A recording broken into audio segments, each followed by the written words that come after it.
아멘. 오늘 함께 은혜 나누실 말씀 빌립보서 1장 6절에서 11절의 말씀입니다. 빌립보서 1장 6절에서 11절의 말씀, 우리 같이 한 목소리로 합독하시겠습니다.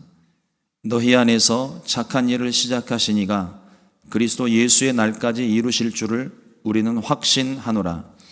내가 너희 무리를 위하여 이와 같이 생각하는 것이 마땅하니 이는 너희가 내 마음에 있음이며 나의 매임과 복음을 변명함과 확정함에 너희가 다 나와 함께 은혜에 참여한 자가 됨이라. 내가 예수 그리스도의 심장으로 너희 무리를 얼마나 사모하는지 하나님이 내 증인이시니라. 내가 기도하노라. 너희 사랑을 지식과 모든 총명으로 점점 더 풍성하게 하사 너희로 지극히 선한 것을 분별하며 또 진실하여 허물 없이 그리스도의 날까지 이르고 예수 그리스도로 말미암아 의의 열매가 가득하여 하나님의 영광과 찬송이 되기를 원하노라. 아멘. 오늘 함께 본독한 빌립보서 1장 6절로 11절의 말씀을 가지고 은혜에 참여한 자라는 제목으로 함께 말씀의 은혜를 나누겠습니다.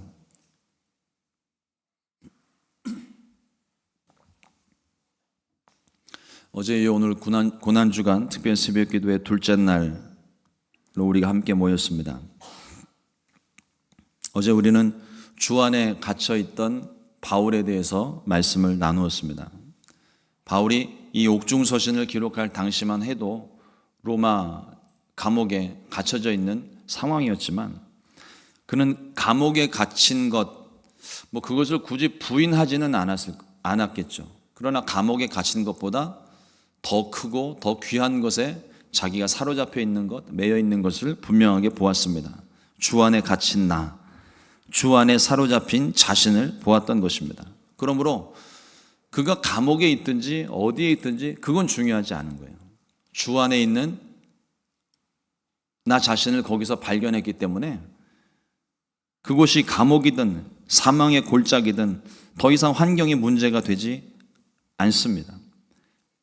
자신은 환경과 상관없이 주 안에 있는 존재가 되었기 때문이죠.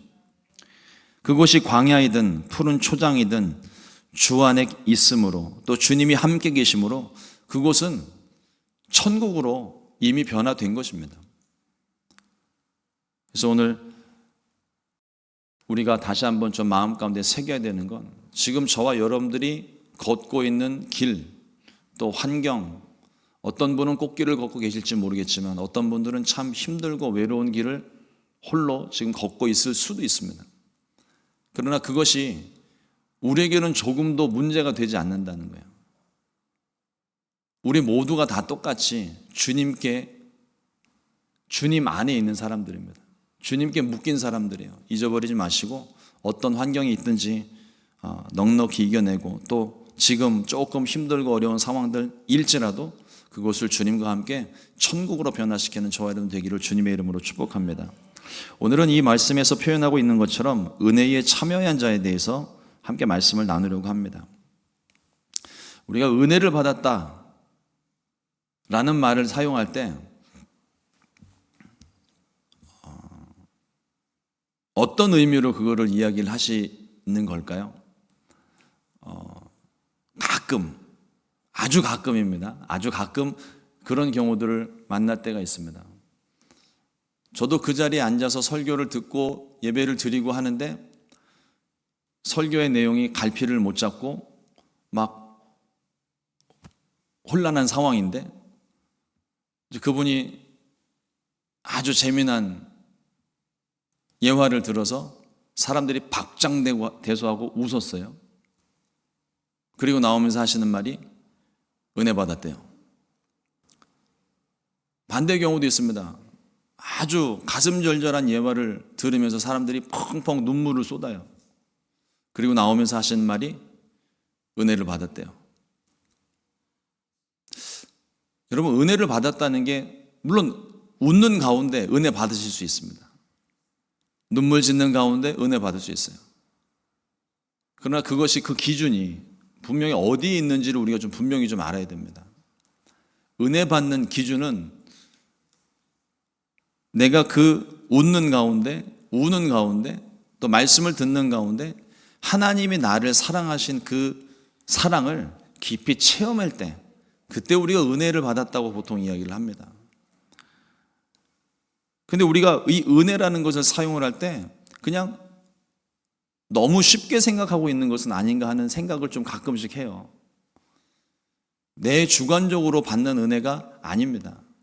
그냥 내가 느끼기에 좋은 일, 기쁜 일, 뭔가 내 생각에 전에 깨닫지 못했던 걸 이렇게 얻어내면 그래서 은혜 받았다고 하는 게 아니고, 말씀 가운데, 예배 가운데, 찬양 가운데, 기도 가운데 주님이 확인되면 그게 은혜인 거예요.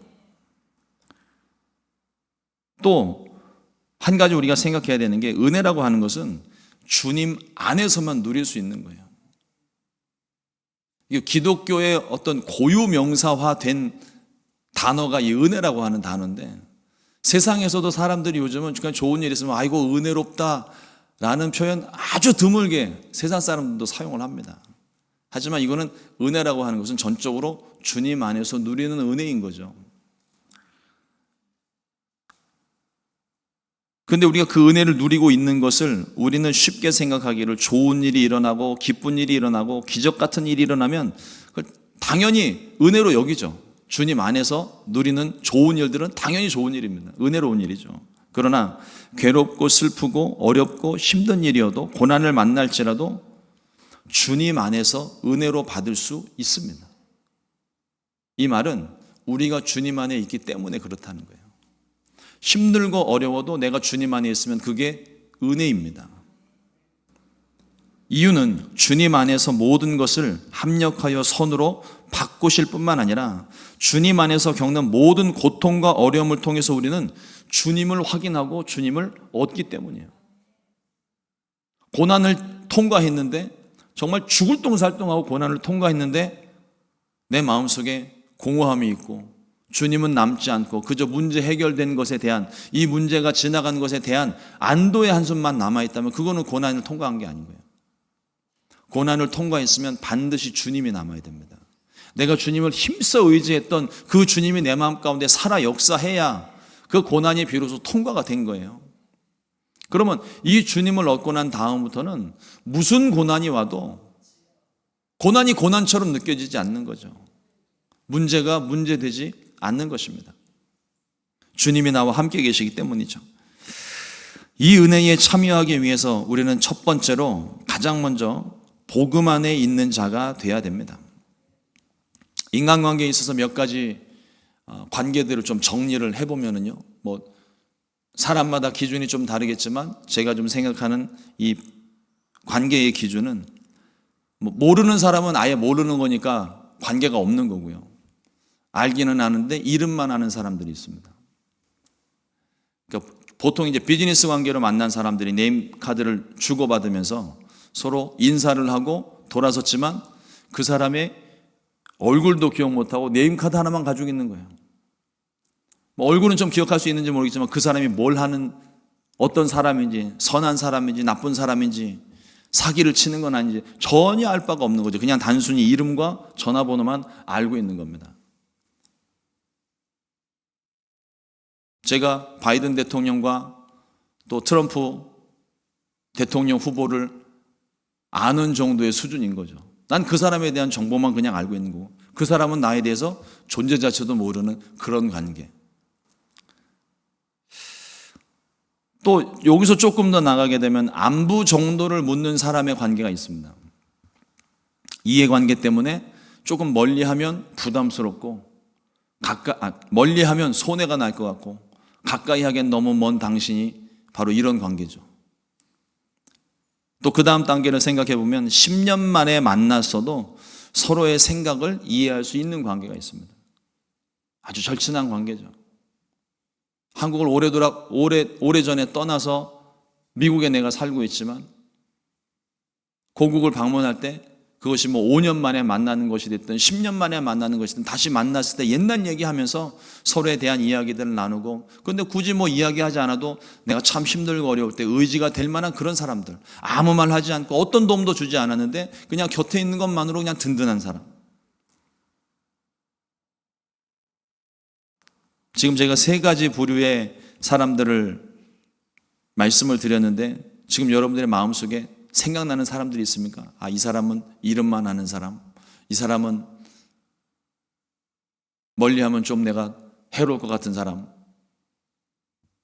아무 말 없지만 지금과 누군가 내 옆에 지금도 나를 위해서 기도하는 사람이 있다는 어떤 그런 생각들을 하게 될 것입니다. 바울과 빌립보의 관계를 보니까 서로 안부 정도만 묻는 관계가 아니에요. 서로 위로하고 격려하며 때로는 잘못된 길로 나아갈 때 책망도 할 수 있는 관계입니다. 이게 진짜 관계거든요. 상대방이 잘못된 길을 나아가고 있는데 아무런 말을 할 수 없다? 그거는 곁에만 있어도 든든한 관계까지는 못 나간 거예요. 그 사람의 마음을 아니까, 진심을 아니까 때로는 듣기 불편한 거북한 소리를 해도 그 사람의 진심이 느껴지니까 그것을 내가 받아들일 수 있는 관계. 이게 바울과 빌립보 교회 간의 관계입니다. 빌립보 교회는 바울을 위해서, 정확하게 말하면 바울이 전하는 복음 사역을 위해서 중보했을 뿐만 아니라 필요에 따라 물질적인 후원을 정기적으로 하는 관계였습니다. 뭘 주고받아서 좋은 관계가 아니고요, 복음 사역을 위해서 이 빌립보 교회가 함께 동참하고 있었다는 거예요. 바울도 빌립보 교회를 위해서 필요할 때는 책망도 할 수 있고 권면도 할 수 있는 그런 신뢰 관계가 바울과 빌립보 교회 간에 있습니다. 그래서 바울은 생각할 때마다 빌립보 교회를 위해서 하나님께 기도하고 감사했다고 고백을 하고 있습니다. 빌립보서 1장 5절 말씀에 너희가 첫날부터 이제까지 복음을 위한 일에 참여하고 있기 때문이라. 처음부터 복음이라고 하는 공통의 분모를 가지고 서로 함께 교제하고 함께 지금까지 달려오면서 서로를 위해서 기도하고 서로 좋은 소식이 있을 때 감사하고 또 나쁜 일이 있을 때는 서로 위로하고 기도해 줄 수 있는, 또 잘못된 길로 나아갈 때는 책망할 수 있는 그런 관계로 맺어져 왔다는 것이죠. 복음을 위한 일은 기쁜 소식을 전하는 것을 말합니다. 기쁜 소식, 복음이 무엇입니까? 하나님께서 우리를 사랑하셔서 독생자 예수 그리스도를 우리 가운데 보내주시고 그 예수님이 흘리신 보혈로 말미암아 우리의 모든 죄가 씻음 받았다는 것, 그리고 그것을 믿는 저와 여러분들처럼 믿는 사람들은 누구나 할 것 없이 차별 없이 구원받는다는 것, 이게 기쁜 소식 아닙니까? 하나님의 은혜 알겠어요. 독생자 예수 그리스도 보내주시고 용서해 주신 거 알겠는데 이게 있는 사람들만 구원받는다고 하면 이거는 기쁜 소식이 아닌 거죠. 반대로 없는 사람들에게만 혜택을 준다면 이것도 기쁜 소식이 아닌 거예요. 누구에게나, 어느 누구에게나 믿는 사람이면 어느 누구나 차별 없이 구원받는 것, 이게 우리에게 기쁜 소식 아닙니까? 하나님과 원수되었던 우리가 화해했던 이 사실이 복음입니다. 바울은 복음을 전한 일에 전적으로 헌신하였고 빌립보 교회는 바울이 복음을 전하는 일에 기쁨으로, 자원하는 마음으로 동참했습니다. 이 관계들을 생각을 하면서 이런 생각을 합니다. 주님과 우리의 관계는 어떤 관계일까요? 여러분들과 주님의 관계는 지금 어떤 관계입니까? 예수님의 이름을 듣고 아는 정도입니까? 그 정도라면 오늘 새벽에 아마 아무도 안 나오셨을 거예요.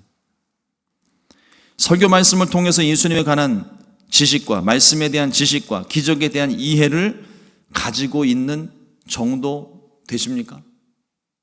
여기에 만족하시면 안 되는 거예요. 아니면 친밀한 관계, 굳이 말하지 않아도 내가 예수님 믿고 예수님도 나를 신뢰하는 그런 친밀한 관계를 맺고 계십니까? 주님과의 관계는 이 친밀한 관계까지 가야 진짜인 거예요. 설교 말씀 많이, 바리새인들이요, 예수님께 책망받은 이유가 뭡니까? 이 사람들은 성경 말씀 지식적으로는 아주 누구에게도 뒤지지 않는 탁월한 사람들입니다.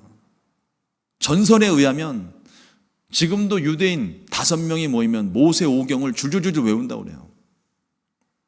근데 그 말씀을 그렇게 알면 뭐해요? 주님이 내 안에 역사하지 않으면 아무 소용없는 겁니다. 예수님 믿으면서도 그냥 예수님에 대한 그냥 단편적인 지식만 내가 알고 있는 정도, 수많은 설교들을 통해서 내가 깨닫고 있는 정도, 여기에 머무르시면 안 되는 거예요. 주님과 내가 직접적인 관계가 맺어져야 돼. 그 관계 맺으시려고 주님이 이 땅 가운데 오셨는데, 우리는 그 관계와는 상관없이 그저 내가 원하는 것 얻기 위해서 주님을 무슨 보험 들듯이 들어놓고 있다면 주님이 얼마나 속상하실까요?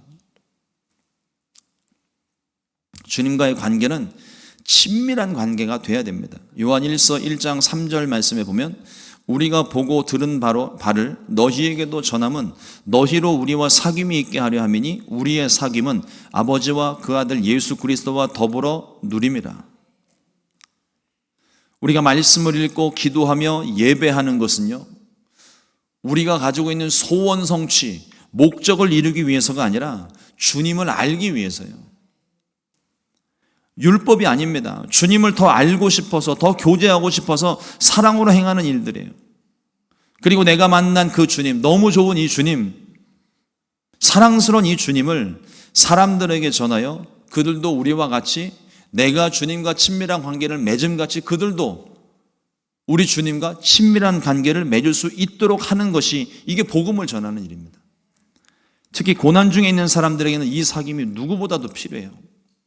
주님이 찾고 계신 한 사람, 또 지금 본인들은 깨닫지 못하는데 주님이 지금 너무나도 절실히 필요한 사람, 그 사람들에게 주님을 전하는 것, 그리고 그 사람들이 우리와 같이 주님과 친밀한 관계를 맺는 것, 이것이 복음 안에 있는 사람들의 마땅한 모습입니다. 그 복음을 전하는 것.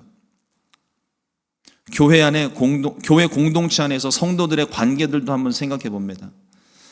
성도들 사이의 관계는요, 세상적인 관계와는 달라요. 세상은 이해 득실이 반드시 필요합니다. 득이 되면 취하고 해가 되면 과감히 버려요. 근데 교회 안에서는 그러면 안 돼요. 서로 이 유익한 관계면은 뭐 두말할 것 없이 누가 교회에서 하지 말라고 얘기를 해도 서로에 대한 도움이 되고 득이 된다면은 다 친하게 지낼 거예요. 문제는 득이 되지 않을 때, 나에게 이 사람이 전혀 도움이 되지 않을 때, 주님과 우리를 한번 생각해 보세요. 내가 주님께 과연 득이 되는 존재입니까?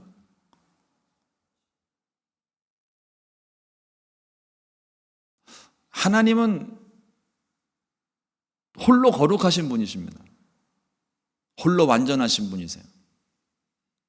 엄밀히 말하면, 신학적으로 따지면 저와 여러분들이 필요가 없어요. 그럼에도 불구하고 우리 살리시려고, 우리랑 관계 맺으시려고 그 거룩하시고 완전하신 하나님이 이 땅 가운데 오셔서 십자가를 지셨습니다. 우리가 득이 돼서 우리를 구원하신 게 아니잖아요.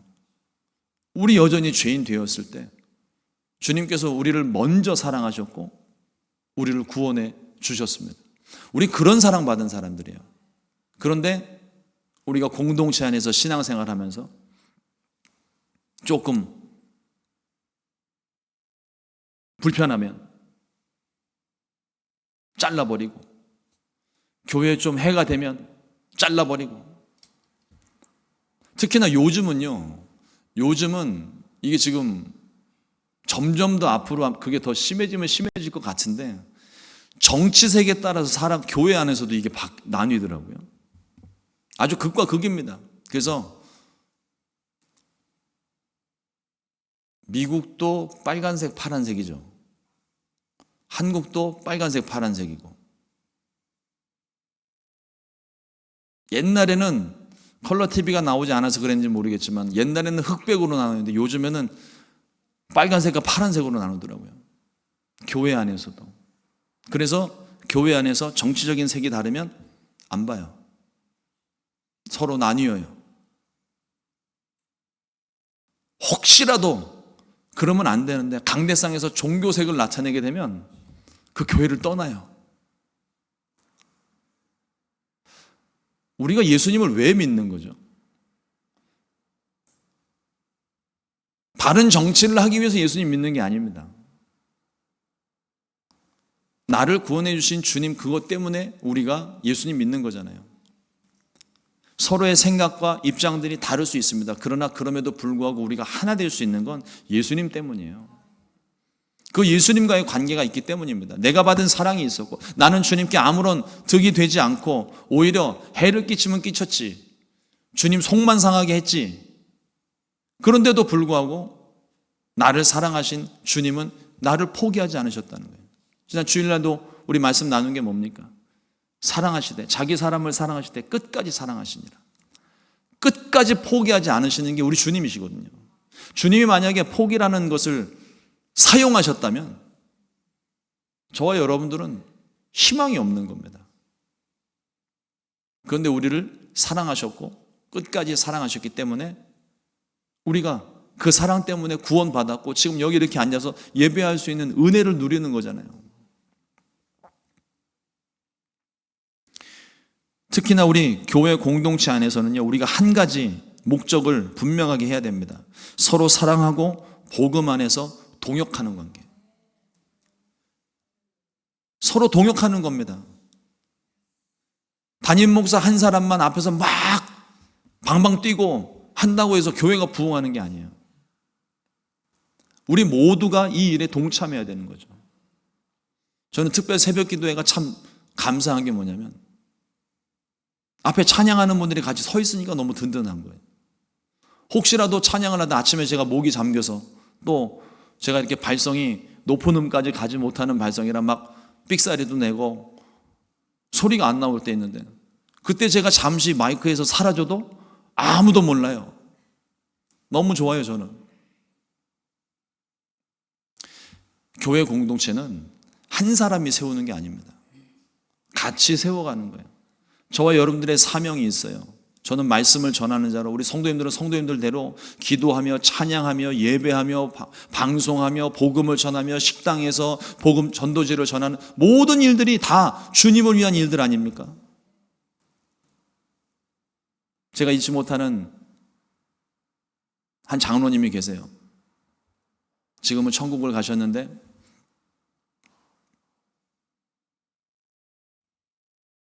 이민 목회를 시작하고 처음 만난 미국 장로님이, 그때는 집사님이셨어요. 국제 결혼을 하셨는데 아내를 따라서 아내가 다니는 한인교회를 오신 거예요. 그 당시 저희 교회는 통역 서비스도 할 수 없었습니다. 그런데도 한 주도 안 걸르고 꼭 나오세요. 근데 이분이 처음 오셔서 하신 일이 뭐였냐면 하얀색 양복에 흰 넥타이를 매시고 하얀 구두에 머리까지 하얘요. 온통 하얀색입니다. 안경만 제대로 끼셨으면 완전히 켄터키 프라이드 치킨 할아버지인 거예요. 체구도 비슷해요. 근데 그분이 저희 교회 처음 오셔갖고 그러니까 처음 오신 성도님이시잖아요. 이분이 예배가 시작되니까 뒤에 서셔서 주보를 나눠주고 계시더라고요. 아무도 시키질 않았어요. 어이구, 이런 일까지 하시냐고. My pleasure. 신경 쓰지 말라는 거예요. 그 다음 주도 똑같이. 근데 이분이 건강하신 분도 아니에요. 여기에다가 인슐린 자동 주입기를 차고 계신 분이에요. 어느 날은 예배 드리는데 갑자기 없어지셨어요. 그래갖고 그 권사님한테 여쭤봤더니 가끔씩 저런다고. 이게 너무 당이 올라가면 집에 가가지고 이걸로는 감당이 안 되니까 집에 가가지고 빨리 그거를 처치를 해야 되기 때문에 얼른 집에 간다는 거예요. 그럴지라도 한 번도 주의를 빠지신 적이 없어요. 돌아가시는 날까지.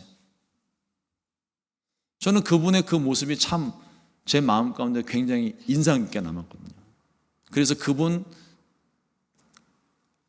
천국 가실 때 제가 시카고에 온 지 2개월도 채 되기 전에 제가 잠시 자리를 제가 비웠던 때가 있습니다. 그분의 장례식 때문에 어쩔 수 없이 양해를 구하고 제가 하루 이틀 다 다녀왔거든요.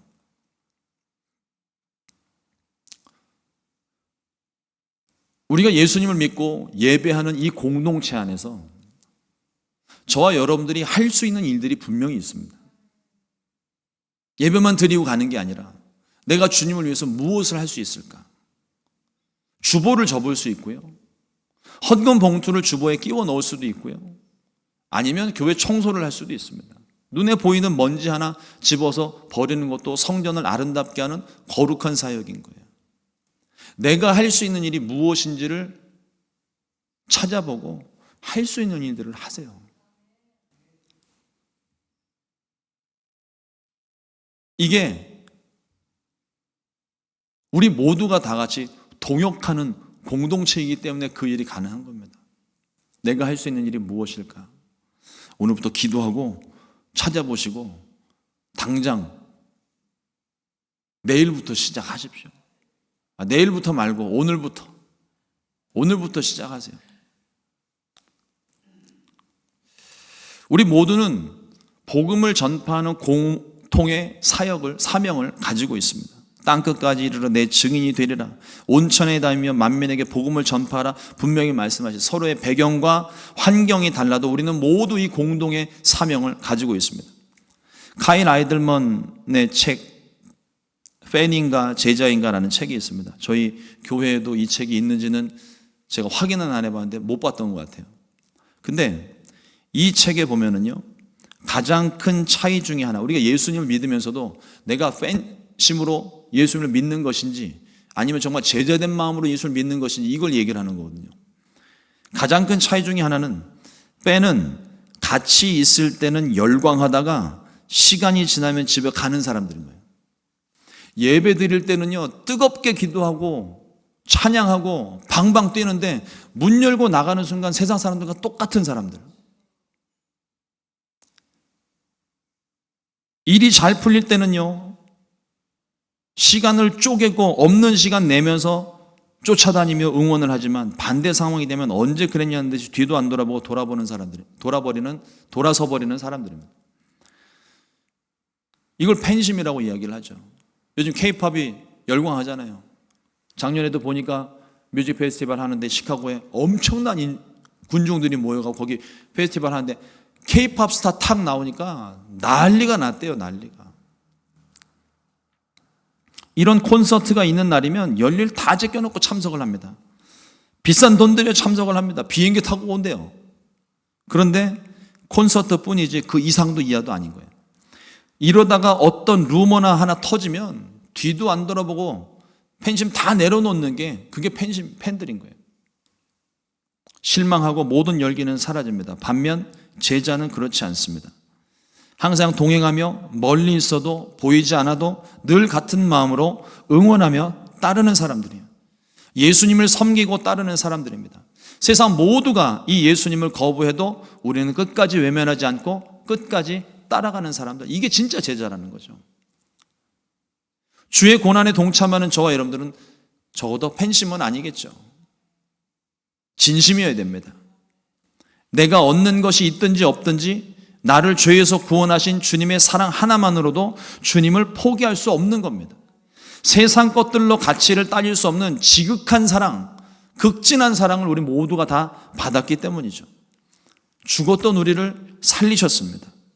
이 고난에 동참할 때 사람들이 비웃고 조롱해도 상관없이 오직 주님만 따를 것을 다짐하는 저와 여러분들이 되기를 주님의 이름으로 축원합니다. 두 번째로 은혜에 참여한 자가 되어야 됩니다. 빌립보서 1장 7절 말씀에 내가 너희 무리를 위하여 이와 같이 생각하는 것이 마땅하니 이는 너희가 내 마음에 있음이며 나의 매임과 복음을 변명함과 확정함에 너희가 다 나와 함께 은혜에 참여한 자가 됨이니라. 앞선 말씀과 유사한 말씀이기 때문에 조금 간단히 정리를 해서 말씀을 전하겠습니다. 복음에 참여하는 자, 이게 은혜에 참여하는 자를 조금 바꿔서 말하면 복음에 참여하는 자가 되는 거예요. 이 복음에 참여하는 자가 무엇인가 하면 저와 같이 주의 일에 생애를 걸고 헌신하는 그런 사람이 다 되더라는 것이 아닙니다. 내가 받은 은혜, 내가 은혜를 받았으면 받은 은혜를 표현할 수 있어야 돼요. 내가 은혜 받은 만큼 베풀 수 있어야 되는 겁니다. 방법은 여러 가지가 있을 수 있어요. 앞서 말씀드린 대로 성전 안에서 할 수 있는 내가 할 수 있는 작은 일들 찾아서 내가 하면 되는 거고요.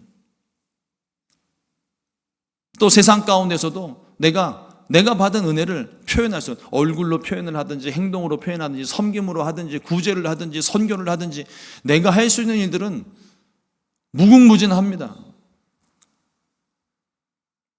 우리가 주를 사랑하는 것을 어떻게 표현할 수 있을까요? 말로만 사랑한다 말하는 건 진짜가 아닙니다. 사랑하면 행동하게 돼 있어요. 눈에 콩깍지 씌우면 안 하던 행동을 하고 닭살 돋는 멘트들을 서슴없이 날립니다. 요즘 애들 말로 이불킥이라고 그러죠.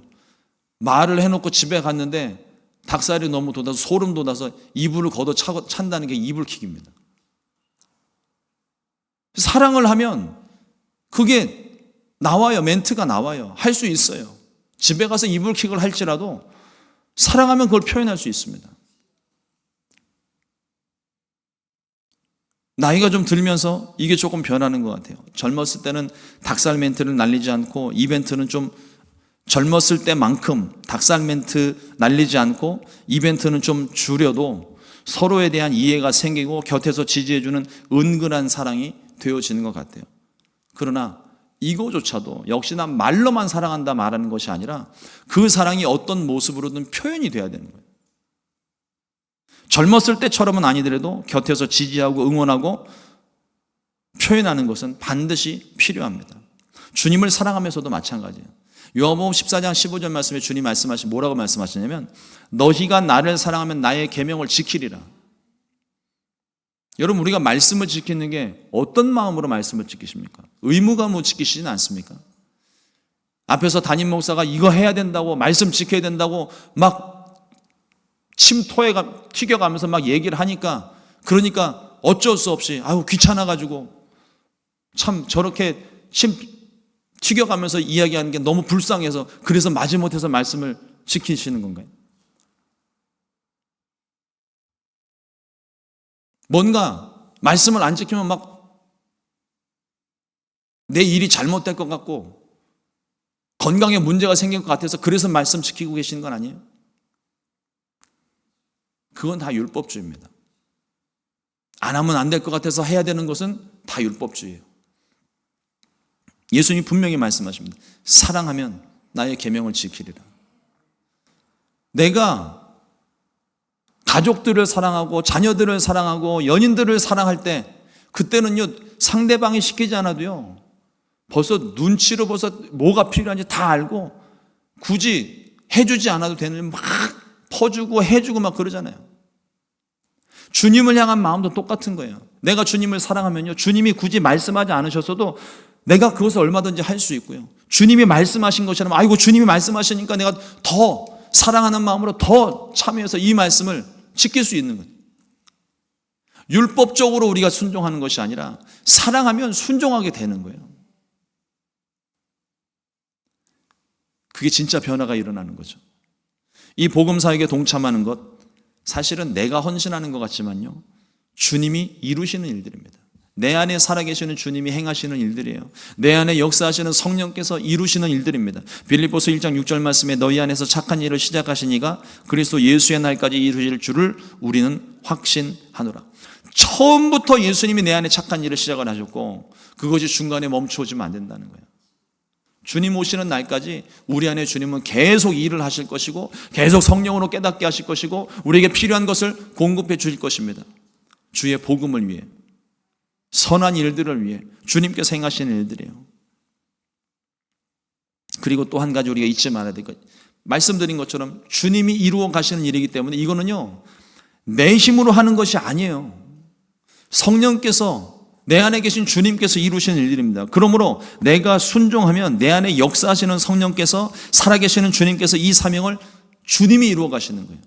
근데 우리는 뭔가 하나님의 일에 대한 헌신과 희생이 강요가 되면은 나 못한다고 그래요. 어떤 의미에서는요, 그것도 교만입니다. 주님이 내 안에서 이루시기 원하셔서 내 안에 말씀하시는데 나 못한다고 얘기하는 거예요. 주님을 앞서는 거죠. 주님이 행하시는 일들인데 왜 내가 안 된다고 이야기를 하는 거예요. 우리 마음에 주님이 무엇을 말씀하시는지를 깊이 묵상을 하세요. 내 욕심과 체면과 이런 거 생각하지 말고 주님이 무엇을 원하시는지 보시라고요. 그러면 이 속에서 주님이